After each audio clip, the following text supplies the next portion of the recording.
आइए हम लोग जानते हैं वैलेंटाइन डे क्या है। इतिहास और महत्व। वैलेंटाइन डे को दुनिया में मनाया जाता है, लेकिन इसकी शुरुआत सेंट वैलेंटाइन को याद करने के लिए बहुत ही छोटे कार्यक्रम के तौर पर हुई थी। बाद में इसका धीरे धीरे विस्तार होता चला गया। वहीं भारत में इसका चलन 1992 के बाद बढ़ा। दुनिया भर में हर साल 14 फरवरी को वैलेंटाइन डे मनाया जाता है। इसे सेंट वैलेंटाइन डे और सेंट वैलेंटाइन फीस्ट भी कहा जाता है। यह दिन प्यार के सेलिब्रेशन के लिए समर्पित है, जबकि वास्तव में यह शहीद सेंट वैलेंटाइन को सम्मानित करने के लिए एक छोटे से वेस्टर्न क्रिश्चियन फीस्ट रूप में शुरू हुआ था। बाद में किंवदंती के साथ इसे प्रेम से जोड़ दिया गया।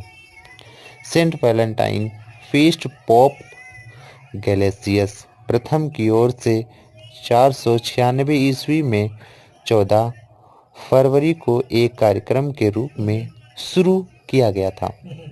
धीरे धीरे यह एक ट्रेडिशन बन गया, जिस पर कपल फूलों, उपहारों और ग्रीटिंग कार्ड के माध्यम से एक दूसरे के लिए प्यार का इजहार करने लगे। कई रीजनल परंपराओं का भी होता है पालन। कुछ रीजन में दूसरे क्षेत्रीय रीति रिवाज का भी पालन किया जाता है। उदाहरण के लिए नॉरफॉक में एक कैरेक्टर जिसे जैक वैलेंटाइन कहा जाता है, घरों के दरवाजों को नॉक करता है और बच्चों के लिए मिठाई और गिफ्ट वहां पर छोड़ता है। स्लोवेनिया जैसी जगहों पर इस दिन अंगूर के बागों और खेतों में काम शुरू होता है। भारत में 1962 के बाद बढ़ा चलन प्यार के जश्न का यह स्पेशल ओकेजन अब सप्ताह भर का उत्सव बन गया है, जिसे वैलेंटाइन वीक कहा जाता है।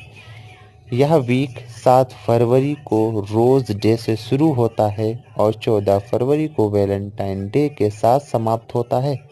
वैलेंटाइन डे सेलिब्रेशन भारत में 1962 तक नहीं होता था। यह आर्थिक उदारीकरण के अलावा टीवी विज्ञापनों और रेडियो कार्यक्रमों के जरिए फैला है। तो ये रही वैलेंटाइन डे की हिस्ट्री। हम लोग इस पर बहुत एंजॉय करते हैं, लेकिन हमारे कदम इस तरह के होना चाहिए जिससे कि दूसरे को नुकसान ना पहुंचे। बाज़ लोग वैलेंटाइन डे के दिन ऐसी एक्टिविटीज़ करते हैं जो कि नहीं करना चाहिए। किसी से नाजायज़ संबंध बनाना या कुछ गलत एक्टिविटी करना जिससे कि एक दूसरे को क्षति पहुंचे, तो उन चीज़ों से हमें बचना चाहिए। एक दूसरे को गिफ्ट देना, एक दूसरे को सम्मान नज़र से देखना, एक दूसरे की हेल्प करना, ये अच्छी आदत है, ना कि नाजायज़ फ़ायदा उठाना। तो वैलेंटाइन डे का मायने कुछ और है और करते लोग कुछ और है।